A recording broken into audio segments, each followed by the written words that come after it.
Everybody likes a good story.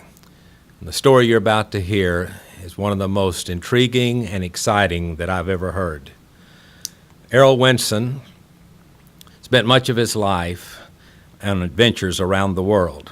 While sitting around a campfire in 1989 in an area of Zimbabwe known as Kwekwe, he related this story to several of us who were gathered with him that evening. We sat and listened with astonishment and awe. This is a story that you will never, ever forget. It is a story that not only tells of a great adventure, but it tells of the faith of a man who had a unique walk with God. He was not a preacher, he was not a religious man, but he was a man that had a relationship with a living God. As Errol Winson tells this story, you will listen with amazement and belief that God must be an awesome God to meet the needs of his kids like he did in the case of Errol Winson. So find you a place where you can listen to this story in its entirety. I promise you, your life and your faith will never be the same again. The story I'm about to tell you is actual fact. It is true to the best of my knowledge at the time. And under the circumstances, I imagine one must allow for possibly hallucinations and one thing and another. But I can only tell it exactly as it happened or as I remember it happening. But the story took place in Ecuador in South America in 1979, in November to be exact. And an adventurous type decided to go down to the Amazon. This was the period when gold was selling for $890 an ounce. And I got a touch of the gold fever and decided I need to go and seek my fortune. The area that I was in is called the Oriente, which is, as you know, the Orient is in the east. The Oriente in Ecuador is the eastern section of the country, which is the Amazon basin, or the tributaries of the Amazon flow out of this area. Primarily the Napu and the Anzu were the two major rivers that flowed into the Amazon at this point. And they're quite large rivers, probably 200 to 300 yards across, and generally flowing very swiftly. The mountains in the area were the Andes, and this particular point of the Andes were called the Yanganatis. Very, very, very rugged mountains that were uninhabited and unmapped. And when I decided to go in there on this expedition, there were no maps available from the government at all of this area. So the best I could do was to look at a big wall map that they had of the whole country and get a general idea of where I was or where I wanted to be and where I needed to travel through, and try and plan this expedition of mine. Basically what got me into going up there in the first place was there were dozens and dozens, probably hundreds, of local Indians, either Quichua or Auca Indians, that lived down on these rivers and they basically survived through subsistence farming. And to generate income, they go down to the river in the morning and take a pan, a gold pan which they called a batia, and would wash maybe a ton of soil and get maybe between a gram and 5 grams of gold for a morning's work. Well, I started adding up and doing a few sums, and I figured if you could move enough soil, you could make some pretty good money. So the first thing I did was went down to California, and I found a company by the name of Keene Dredging Company that manufactured some little portable dredges that ran on 5 horsepower Briggs & Stratton engines and had a sluice box on them. They also had a little compressor, and you dive underwater and use a vacuum hose and you suck the dirt off the bottom of the riverbed and it flows through the sluice box, and the gold is deposited in the sluice and you wash it out at the end of the day. Well, after purchasing 4 of these machines and taking them down there, and it takes 4 or 5 men to run it, 2 throwing the stones out of the machine, 1 guy diving underneath, maybe another guy operating keeping the machine in the right place, and so on. And then another fellow who's doing the panning. I found that at the end of the day, you still, although they claim these machines could do 15 tons of material an hour, I was adding up now, I think these guys were panning a ton a day and getting 1 gram to 5 grams. If I could do 15 grams, if I could do 15 tons an hour, I'd get at least 15 grams an hour, and if I ran 8 hours a day, I could make some pretty good buck. That's about 4 ounces a day. At $800 odd a day, I thought I'd make a pretty good living. Well, it turned out that the machine ran all day and it produced a gram, the same as one native with a pan. So it was rather uneconomical adventure. So I had to look at it from a different angle. And I figured that this gold must be coming somewhere out of these mountains, because it comes down the rivers, and by the time it gets down to where the people are panning it, it's very fine alluvial gold. You get some pieces that may be as big as like a baby fingernail, but it's flat, and there weren't any really large nuggets. The largest one I found was 18 grams, which is probably about the size of your thumbnail. Excuse me, and that I found while it's actually quite exciting using those dredging machines, because the water is crystal clear. Excuse me. And you can see the dirt getting sucked up off of the bottom of that riverbed, and as you go down you hit what's called bedrock, where there's a solid mass of rock underneath and the soil is deposited on top. Well, gold being heavy, with the movement of the water, that gold settles down onto the bottom of the bedrock. See the gold nuggets or specks laying on the bottom of the. So I decided this gold must be coming out of these mountains somewhere. And by the time it reached down here, it was really fine. If I could go up the mountains and find the place that was entering the river, then I would maybe find the mother lode or find, bigger nuggets and so on. So I decided to organize an expedition, and I got together 18 Indians to carry all my gear and tents and materials and one thing and another, pans and food enough for everybody to go up on this expedition. And we were going to follow up the Napu River and take a tributary up the Anzu, and from there it turns into the Verde Yaku, which is the Green River. From there into the Khatan Yaku, and the Khatan Yaku turned into the Rio Viciosa, which is the Vicious River, and from there into the Chalupa, which was a small stream that started out right up on the base of Mount Cotopaxi, which is the highest active volcano in the world. At that point, the base of it's about 13,500 feet, and the peak's 22,000 feet. So you can imagine the terrain. Just to give you some example, you've got these 22,000 foot peaks with a 13,000 foot base, and it drops off to 1,200 feet in the basin of the Amazon, all within a matter probably as the crow flies of maybe 30 or 40 miles. So it's a very rapid gradient. I don't know what, I think Denver's that's a mile high. What's that? So you can imagine at 13,000 feet, you're way above the tree level. There are no trees whatsoever. There's shrubs and grass and bushes, but it was extremely cold at that time. And living down in the jungle, I didn't have the equipment or the clothing to live at those sort of altitudes. And in fact, they normally, even if you're flying a light aircraft, above 10,000 feet, they want you to use oxygen. So we were way up there. There was little of no oxygen. Obviously enough to survive on that. But when I tried to plan the expedition and get set to go up, all these Indians decided they weren't going to go anymore. There were rumors of a battalion of men from the military that had gone into these mountains some years before, and none of them had ever come out. And come to find out from the archives that it was actually true, that there was such a thing that occurred there. And the natives were petrified of these mountains. They wouldn't go up. So I finally got 2 natives who were very close to me, friendly, and I persuaded them to go with me and go up and do a reconnaissance up in these mountains. And instead of my original plan was to walk up, panning as we went, looking for the larger gold. And instead of doing that, I decided to go around by vehicle and then start at the top and work my way down. It took us 5 days with a jeep to get to this base of this mountain. We had to build bridges across the streams and rivers, and there were places that were just literally impossible to cross, and we had to find other ways to get around.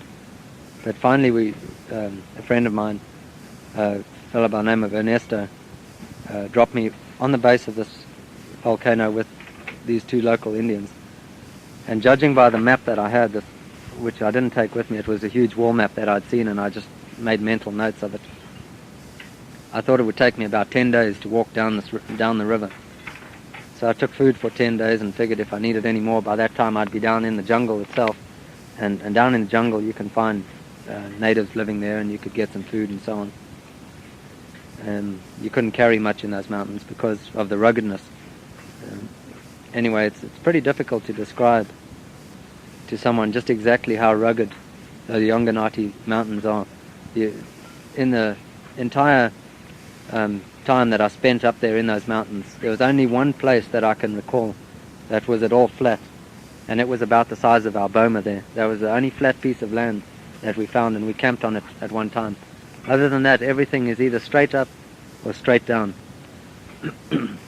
And it seemed like the vegetation grew in different types of vegetation. At first there were no trees, and there was just scrubs and grass.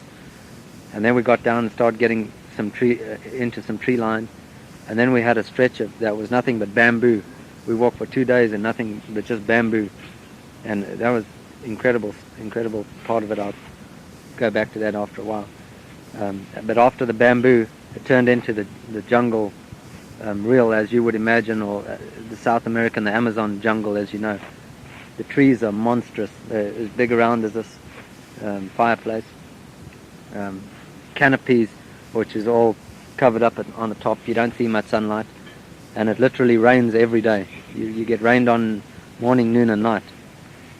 So trying to keep dry was a major problem. We didn't have raincoats, and being wet most of the time was very difficult. But anyway, we started down these mountains, and the first few days, although I was probably as bitterly cold as I can ever imagine being, only having, I had a pair of blue jeans and a yellow t-shirt, red pair of underwear which came in handy, and a poncho. And then of course I carried a backpack which had food for 10 days for the 3 of us, a couple of blankets for us to keep warm in, and a piece of plastic, a visqueen, that we used for a tent to keep the rain off of us. And then one of the Indians carried a machete to cut the way through the jungle, because most of it, once you started getting down there, you couldn't walk without either cutting away or climbing over or climbing under or around or through. You couldn't. It's not like excuse me, this savanna here that you can just walk through.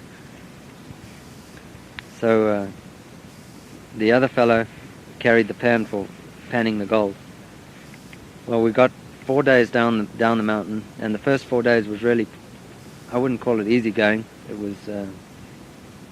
was we didn't have to indulge. We didn't eat much of the food we carried because the streams were full of trout, and as they came past you could just hit them with a machete, and we would cook them up and boil them or make a little fire and grill them.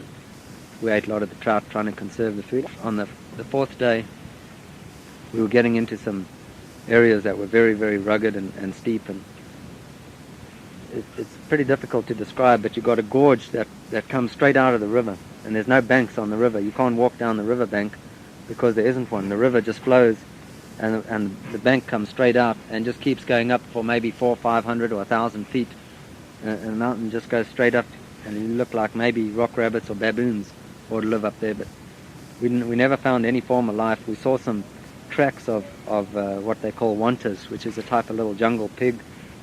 We didn't see any monkeys or very little birds. Only birds we saw were swallows, and when we got way down further, many days later, we saw 1 or 2 other birds that we tried to throw stones at. But today we were on the side of a little cliff.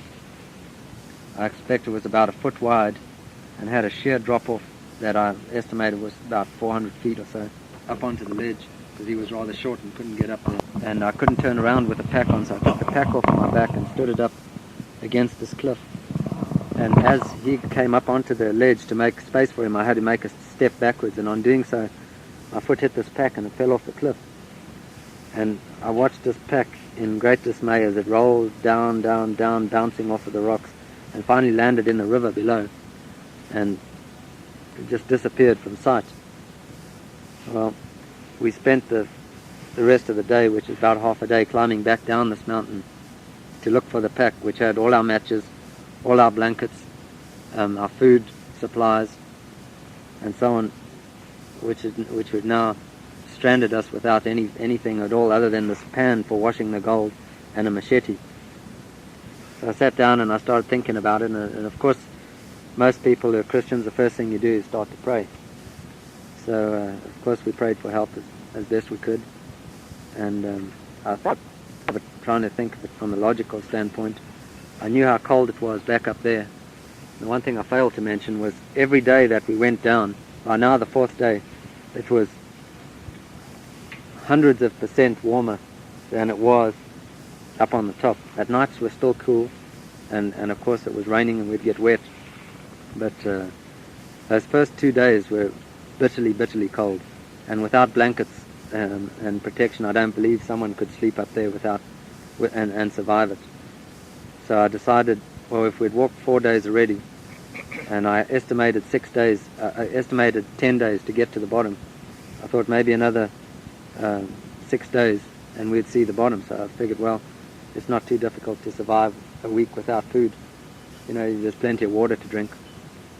And up to then there'd been plenty of trout in the rivers as well. But from that day everything changed. The streams were no longer clear. They became muddy. You couldn't see the trout. If there were trout there, I suppose there were, but we couldn't see any because the rivers became dirty. There were a tremendous amount of landslides. The terrain was so unstable. You would hear a tremendous noise, and you'd look over on the other mountainside and you'd just see half the mountain sliding down. A huge, I'm talking about maybe 300 yards across, and just trees and boulders and shrubs and everything just slide down into the river and get washed away. And I guess they have earthquakes and maybe from the volcanoes and so on, but it's a very rugged piece of ground. Anyway, I decided the best thing to do was to press on and to try and get down. We carried on walking, and it's very, very slow going. The only way we knew was to stay with the river, because there was no other form of navigation. You couldn't follow a compass because the rivers meander, and we didn't have a compass anyway, and we didn't have a map, so the only way we knew to get to where we wanted to go was to keep following the rivers down and down and down. The 2 Indians that were with me became a little despondent, and they wanted to return and go back out the top. But I made them realize, that without the protection of the blankets we would have trouble, and also it took us 5 days by jeep to get there, so it would have been a heck of a walk. And most of it was very high altitude, which I don't think we could have stood. Anyway, we persevered and we carried on. Generally speaking, you would have to cross the river maybe 20 or 30 or 40 times in a day.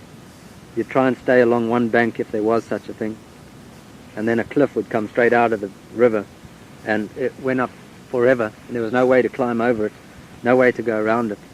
And the other bank, there wasn't any way to get around it either.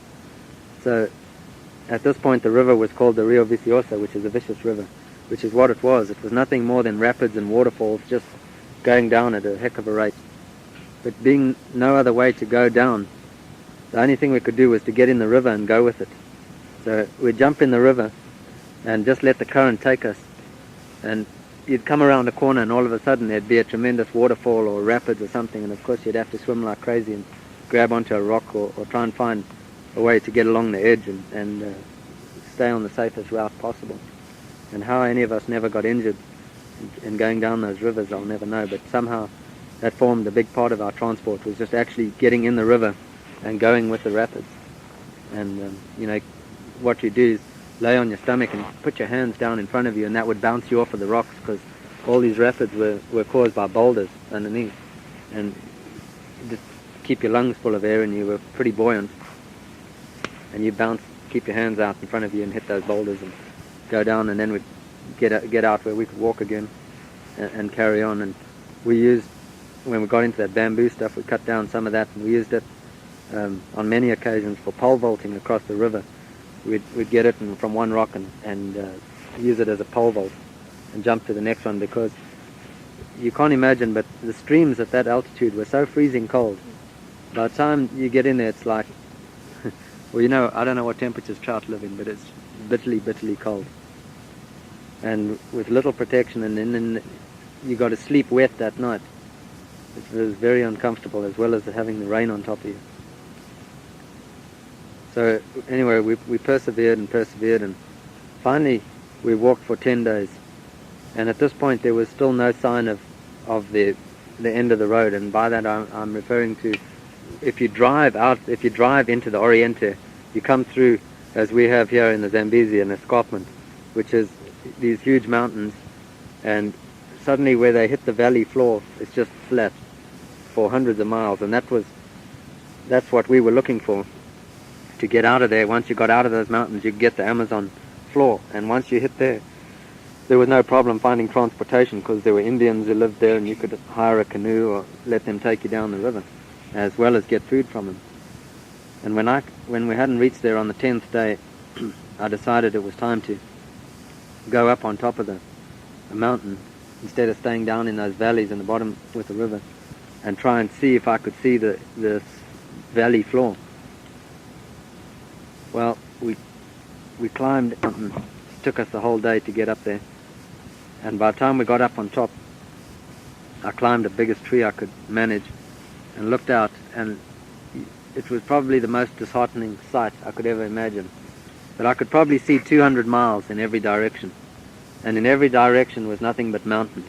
More mountains and more mountains and more mountains. Difficult to describe how you feel, but it's not a case of giving up. But you can't imagine when you think you're at the end of the road and you can see as far as your eye can see, and you're only going a few a few miles every day. It's going to take you months and months to get out of there. These rivers don't go in a straight line. They go this way and they come back, and they follow this mountain and they come back, and you walk in every direction, but never in a straight line, it seems. Nevertheless, to backtrack a little bit, about 5 or 6 days into the walk, I was wearing a pair of these veldschoen that we wear here to hunting, and being rather poorly constructed, and crossing those rivers continuously being wet, all the stitching gave out, so they fell apart. And I tried binding them up with vines and one thing and another, but they never held together. So I remember quite clearly sitting on the edge of a cliff and throwing them off the cliff and watching them tumble down into this river, hundreds of feet below. Being Africans, we often go barefooted, and so walking barefooted was nothing unusual for us, and to manage there was really not that difficult, other than the fact that at that point, that day that I threw the shoes away, we hit a belt of this bamboo, which we walked through for 2 days. It was solid bamboo. What happens with that bamboo, they send out runners, and the runners shoot up to grow new bamboo, and each one of those bamboos is a conical thorn that's, I suppose, just maybe an inch or inch and a half long, and the dead leaves that fall off of the bamboo fall on top of them, and you can't see them, and they cover the ground thickly, and the whole place is nothing but a thorny mass. And there was no other way to go but to walk across this bamboo, and each time you stepped, these thorns would penetrate, and my feet got like balloons this big around. They were, you couldn't stand up in the morning on it, and it got so painful that there wasn't anything else to do but pray for assistance. And obviously that's what I did. I prayed to the Lord and asked Him to help us and to help me walk across this stuff. And whether it was my imagination or a miracle or whatever it was, you can believe as you wish, but I walked across these thorns, and I could feel the thorns on the bottom of my feet, but they no longer penetrated. And it was literally like walking on a cushion. You could feel like it sunk down in there. You could feel the thorn touch your foot, but it never penetrated. And with that I managed quite comfortably to cross the next day as well.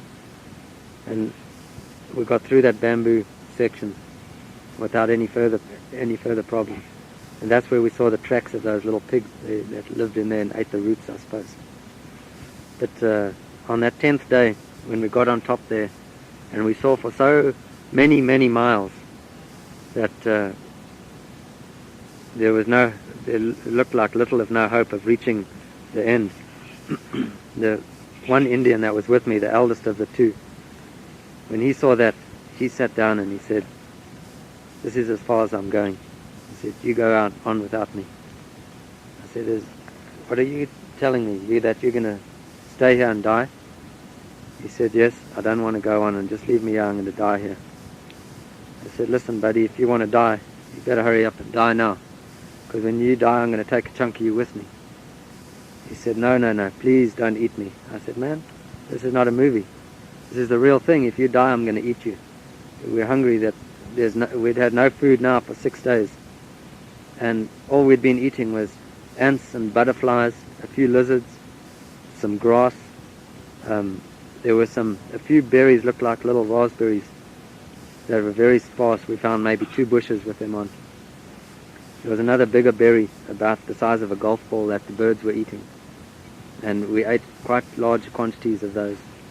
And then there was another nut type of thing that we cracked open and ate. Which gave us the energy to go on. Nevertheless, when this guy decided he wanted to stay there, he didn't like the idea whatsoever of being eaten. And he decided he would come with us. Anyway, we walked down this mountain. I said, "Look, at this time, it was sometime by the middle of the day that we reached there. And I said, "Look, let's go back down to the river and we'll have an early night. We'll stop early," because we'd been walking from dark to dark every day. And this day I decided we'd walk and stop maybe earlier on in the evening, 4 or 5 o'clock, and get a rest. And up to this point I hadn't taken the time to look or notice how these guys that were with me were deteriorating in their bodies. For some reason it never dawned on me, and anyway we climbed down this mountain and we got down to the bottom. On the way, when we were up there, we decided to go back down to the river. We almost got lost because being up there and the river meandering, we could hear the water running over the waterfalls and the rapids, but it sounded like it was all around us and we couldn't decide on a direction to go. But anyway, we finally did find our way back down to the river. And on arrival there, we found this little flat piece of ground that I referred to before. And it was literally the first piece of flat ground we'd found. And there was a little sandy beach there. And the one thing I learnt was not to sleep very close to the water, because you'd have these heavy rains up in the mountains, and a wall of water 5 or 6 or 8 or 10 feet would just come down the river. Tremendous floods, bringing trees and debris with it like you couldn't imagine. Vast, very bad floods. And if you slept on the edge of those rivers, you're asking for trouble. You're liable to get washed away. Anyway, when we got down there, I said to these 2 Indians, there was a big log that was on a beautiful white sandy beach. By this time, we had lost also the pan, the gold panning device we had. It had fallen off the mountain, and they're carved out of wood. It's not a plastic one, and consequently they're not that strong, and it broke. So we left it there where it was, and naturally by this time it became more a survival than it did looking for gold. But we sat down on this log, and I put my arms over the shoulders of these 2 Indians and tried to pray in Spanish so that they could get the idea of what I was asking for and the help we needed. My Spanish was very, very poor. They didn't speak any English, and I didn't speak much Spanish, and consequently I broke out. I said to the Lord, you brought us this far. Now either you feed us or you just let us perish here, one or the other. But whatever it is, we need food, because we can't go on any further without food. We stood up, and I said to these Indians, let's gather some trees and bushes and try and make some sort of shelter so that we try and keep the rain off of us tonight. And I walked back to collect. There were some reeds, and I was going to go and try and break them off to make some form of shelter. I walked maybe 10 yards behind us, where we'd been sitting, and there was a red bucket in the reeds, 5-gallon bucket like that, and inside it was a sealed plastic bag full of sugar. And where that came from is your guess is as good as mine. But I think without it, we certainly wouldn't have survived anyway. But it gave us the energy we needed and the strength we needed to continue. And we carried that sugar with us and ate it every day that we carried on. And it was that day, when we arrived back down at the river, I went down to wash, and I stripped off my clothes, and when I looked at my body, it was frightening. You know, I had a belt, typical of a lot of these that you have in America, where it's a material around the back and the front two pieces are leather, where it hooks in. Well, I was so thin around the waist that I could tie this belt in a double knot in front of me. And I knew for sure then, I thought, no, we don't have too much longer if this is the way, we're losing our body weight. So when I looked at these Indians, and I could see their cheekbones sticking out here, and they were very, very frail. Also, I'd noticed that we couldn't walk as hard and fast as we used to. And you'd walk very short distances. By now we were going maybe, you couldn't walk 100 meters and you'd have to stop and take a rest, and you kick a stump or a little piece of grass and you'd fall over. You have to get up and keep going. Anyway, that day I decided, no, I seen that we had such a long distance to go, that the only thing we could do is we had to make a raft or something that we could get in the river with and go with it over waterfalls and rapids and whatever, so long as it carried us downstream, because the walking just we would never get out of it. So that day we still had our machete.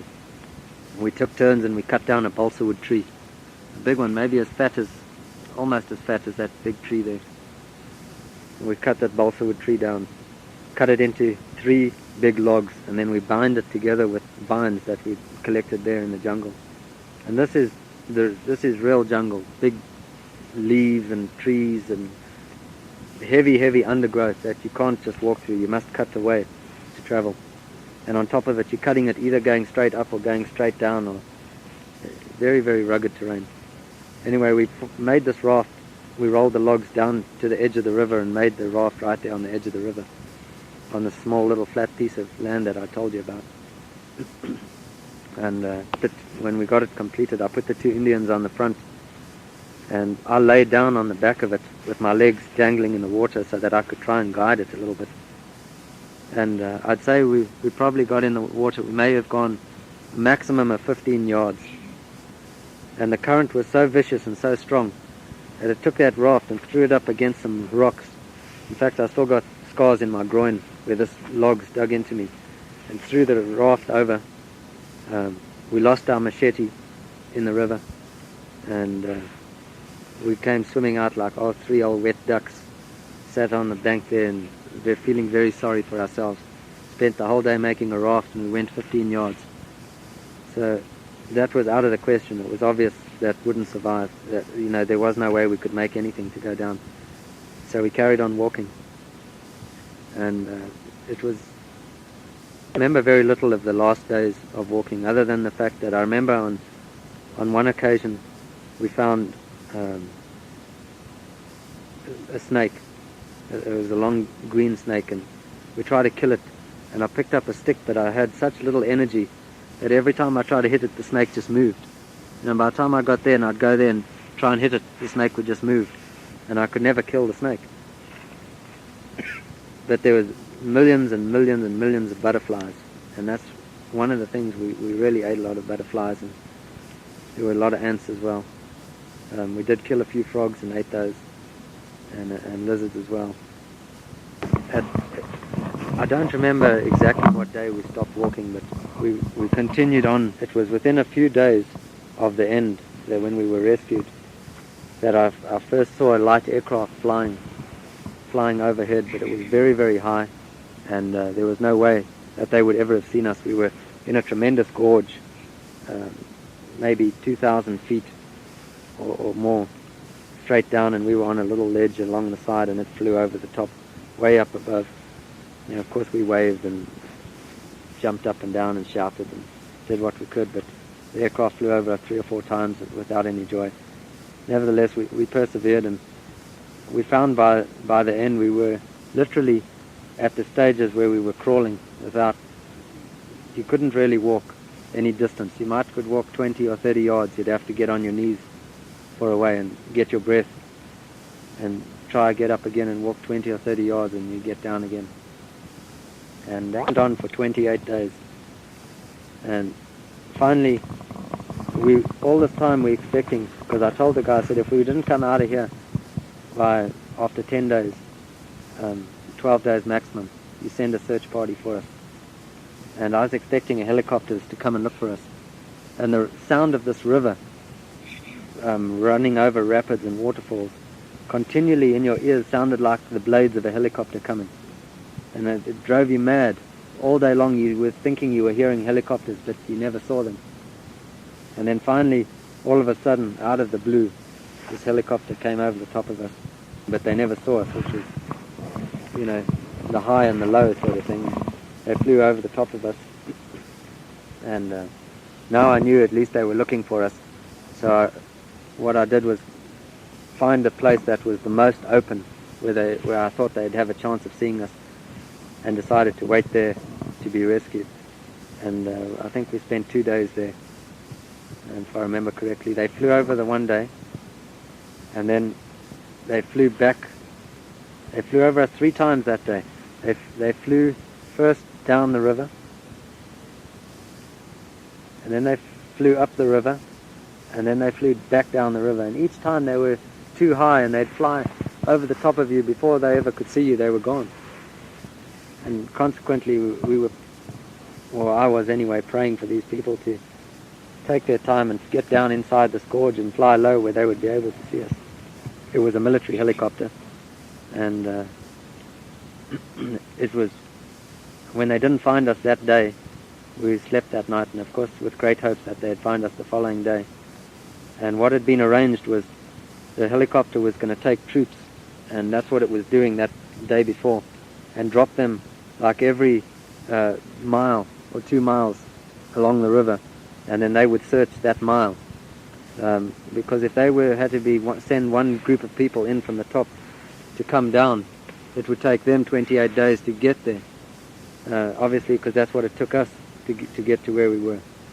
So they had to drop these people in relays and let them check.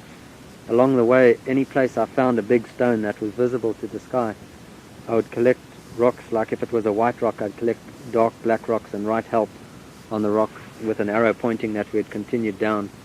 But apparently they never saw any of the signs that we'd left.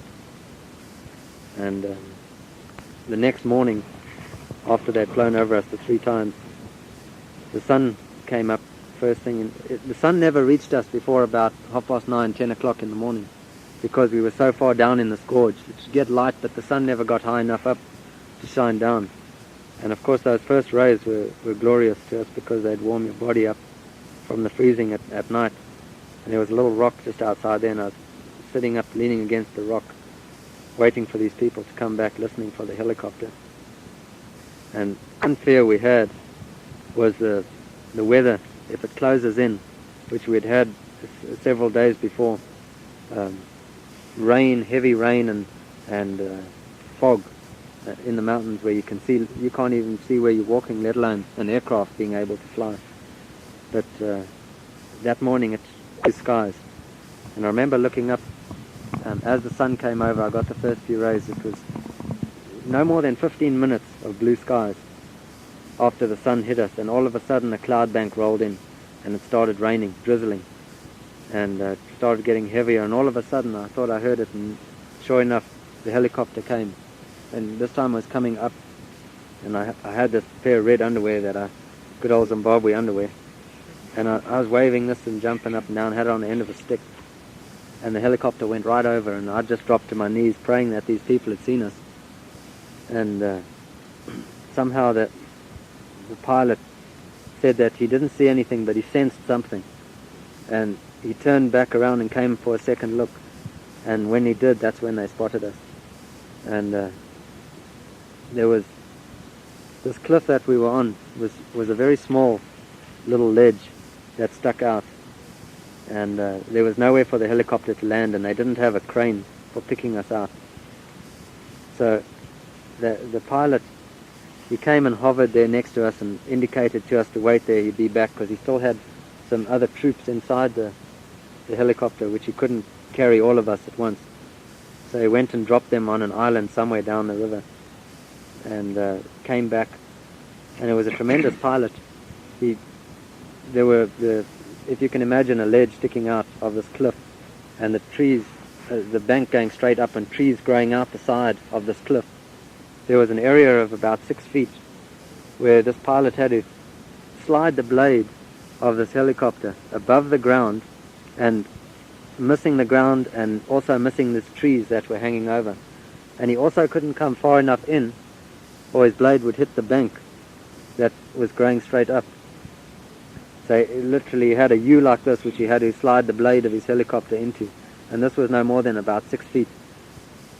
And to get in the helicopter, we climbed down onto another little ledge, and he couldn't quite get close enough to us to get on. And it was probably as far as from here to that log away, the door still over this cliff that went down to forever. And when he got there, this little first Indian that was standing there decided this was it, for he was going to go. And he dived out for this helicopter, and all he did was get his arms in the door, and his body was hanging outside. And fortunately the pilot was looking backwards, and he could see what was going on. And this guy couldn't hold himself, and I saw him starting to slide back out of the helicopter. So I leaned out and grabbed his back of his trousers and locked my arms between the rock and this guy's trousers, and it just was the right length to where it kind of locked him in there. And the technician that was sitting in the other seat saw now what was going on, and quickly climbed over the seat and grabbed this bloke and pulled him in. And as he did, I pushed myself back, and this other guy pulled me back onto the cliff. Then the pilot went away again and got this fellow situated, and he came back and loaded the other guy, and then came back, and I got in, and we flew down, and I suppose we were about 10 minutes flying time down to the flat jungle, but it seemed like forever.